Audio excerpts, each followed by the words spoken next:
Good morning mga ka-farmers. Bukas na yung ating mini grocery. Alis muna ako doon sa ating dream farm na tinatawag. Nag-aantay na yung aking kapatid.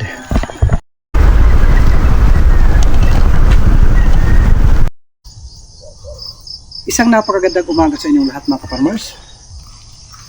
Simulan natin yung ating araw ng masipag at matyaga na pagtatrabaho dito sa ating farm.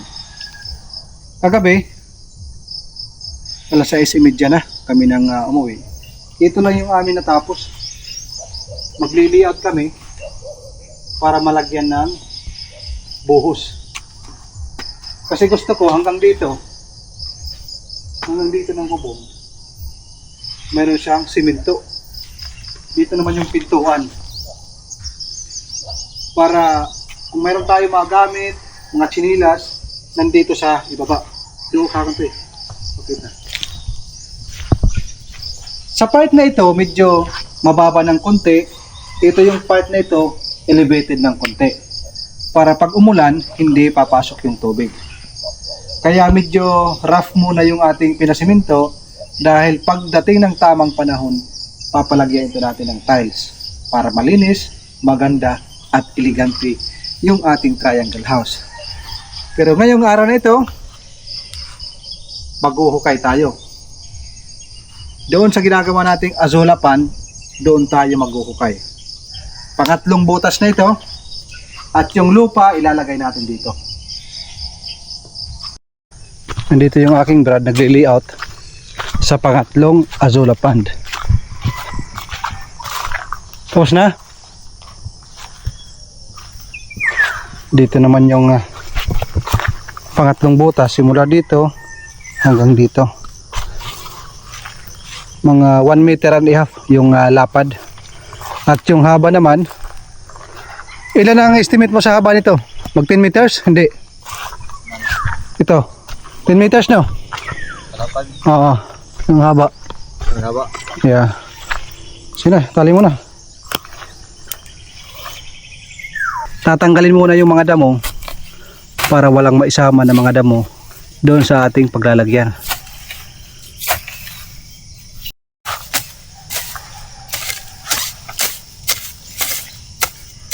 Ito yung bulo. Mindanao daw ito. Mindanao na bulo. Pa-carve siya pa ganyan. So pag ginanyan natin, hindi tatama sa lupa yung ating kamay. Maganda nga naman yung idea.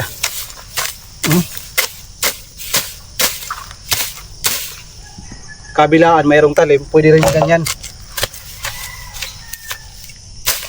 Pero hindi siya pwede sa mga makakapal na damo. Kunwari magtatanim tayo, mayroong mga maliliit na damo, panalo. Kabilaan, pwede rin ganyan.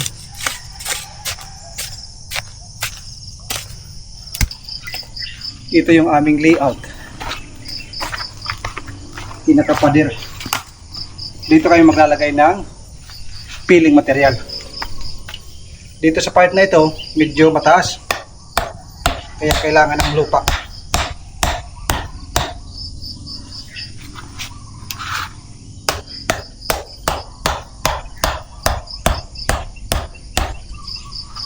Tama ba yung aking ginagawa? Pag hindi tama, kayo ng humusga.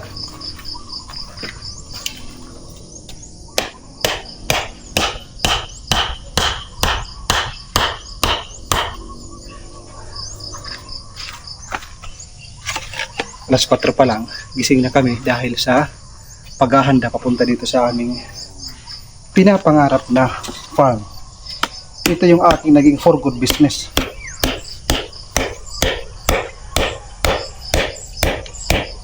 Itong aking kapatid sa una, walang bilib sa aking gagawin. Ngayon, dahan-dahan nang bumibilib eh.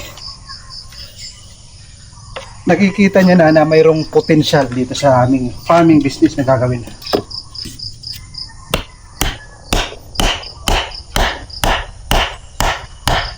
Akala niya sa una, at saka yung mga kapitbahay dito, akala nila simpleng bahay lang na para bang kamalig.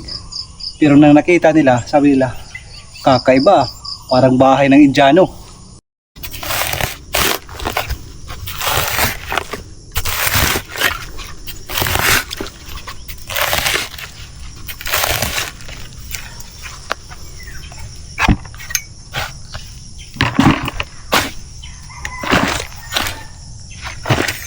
Ito yung masarap na papawis mga kaparmas. Umaga pa lang parang mababasa na yung aking damit.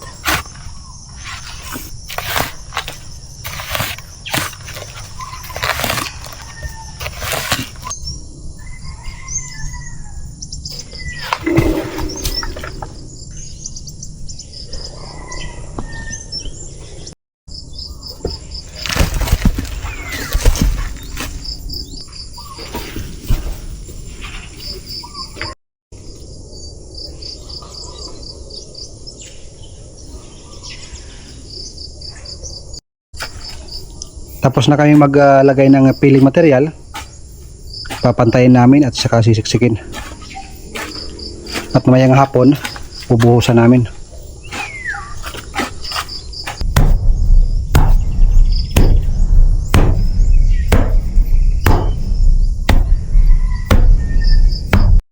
Pagkatapos ng lupa, buhangin na naman. Itong buhangin na ito, nakuha ito sa ilalim ng lupa. Paano nakuha sa ilalim sa lupa? Ito. Ito yung in-order natin na buhangin na ready to mix. Nang nagbutas ng Jetmatic, binutasan ito dito. Sa ilalim ng lupa, ito yung mga buhangin nakuha. Hiniwalay, tapos yung lupa yung binalik. Tapos yung kulang na lupa, dito kumuha, pangtapal dyan. Ibig sabihin, yung ilalim ng ating lupa is puro buhangin.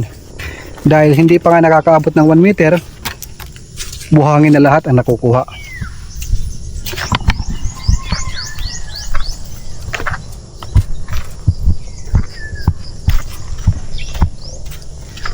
Sa umaga, ito yung ating gagawin. Dahil mamaya, ipagpapatuloy natin yung ating paglalagay ng kahoy doon sa kabila para makapaglagay na tayo ng sahig at saka yung dingding. At mamayang hapon makapagbuhos na rin.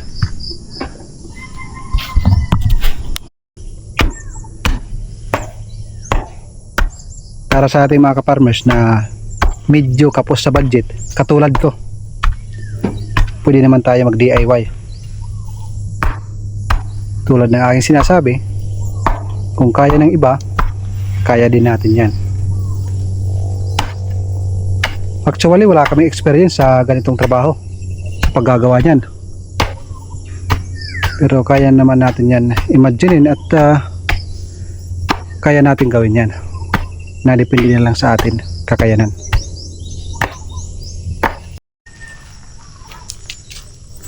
Actually mga kaparmers, napakarami nating trabaho. Kahit nga yung mga pinutol na kahoy, ang bibigat nito. Yan, marami pa yan. Yung mga malalaki. Pero yung malaki na Jimelina, dyan lang yan. Para pag mayroon tayong manok dyan, standbyan yan. Dyan sila i-standby.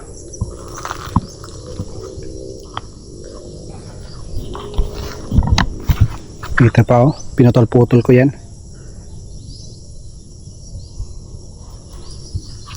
Para mabuhat kasi hindi kaya pag hindi putulin. Bigat.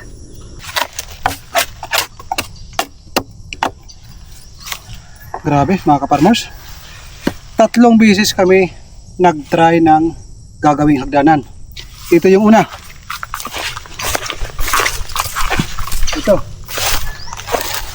Ayan sana yung gagawin namin hagdan. Ito yung pangalawa.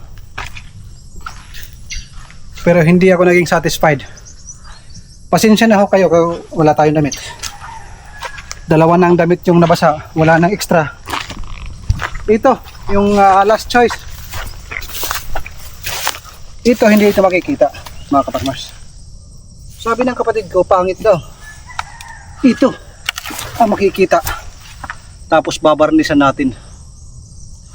Pagbungad sa taas, sa pag-ikot, ito yung makikita. Para siyang malapad na troso. Ayan, kahoy. Yan yung makikita. Dito yung hagdan. Gagawa natin ang design. Bakit pa tayo magpapaputol or magpapachinso ng bagong kahoy kung mayroon naman mga kahoy na pwede natin magawa ng paraan, pangit lang sa ating paningin, pero pag natapos ito, maganda yung design na kakalalabasan nito. Tuloy natin ang trabaho. Tungkol dito. Uy, kalusog. Kalusog.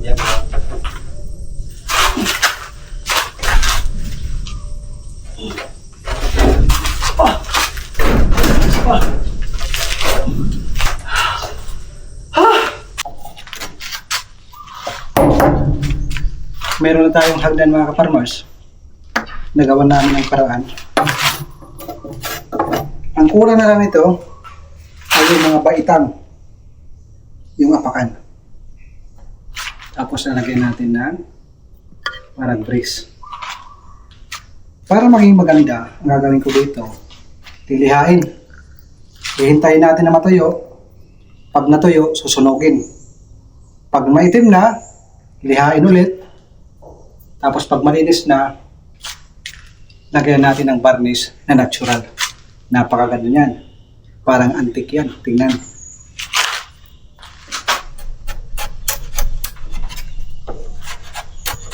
Itong part na ito, doon sana yun sa makikita. Kasi yung part na ito is dingding.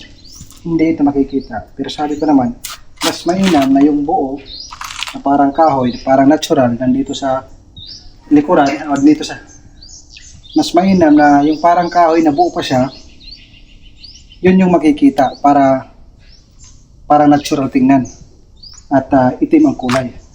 Ang ganda niyan pagkatapos.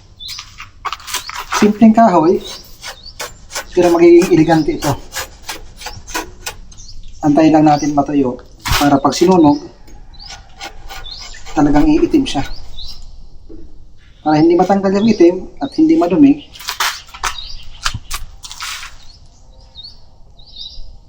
natural lang na varnish ang ating gagamitin. Ayaw ko yung maple, yung pulang-pula. Gusto ko kung ano yung kulay ng kahoy, kunwari maging uling na yan, parang uling, magiging itim. Pag pinunasan niya ng natural, itim na yung kulay niyan. At para bang antique ang kinalalabasan, parang luma.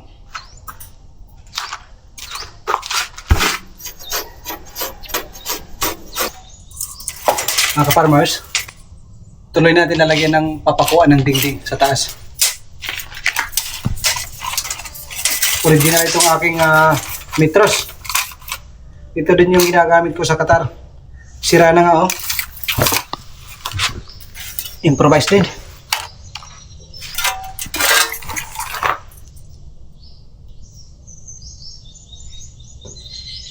Yan.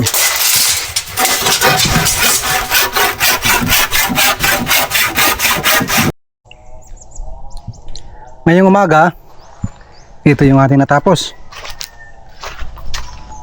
Nalagyan na ng buhangin at saka lupa. Buhos na lang ang kailangan natin ilagay mamaya.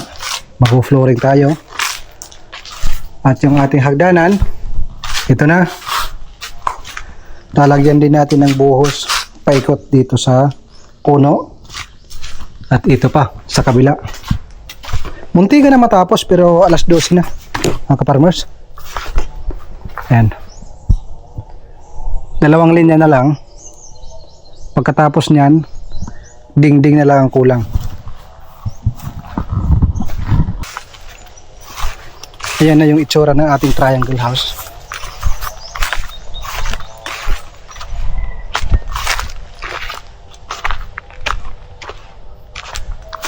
Kakatuwang tingnan na araw-araw mayroon tayong improvement. Diyan sa part na yan, simento na yan, at ang susunod, lalagyan na ng Imelda grass, mga ka-farmers. At ang kasunod, lalagyan na natin ng Carabao grass para malinis.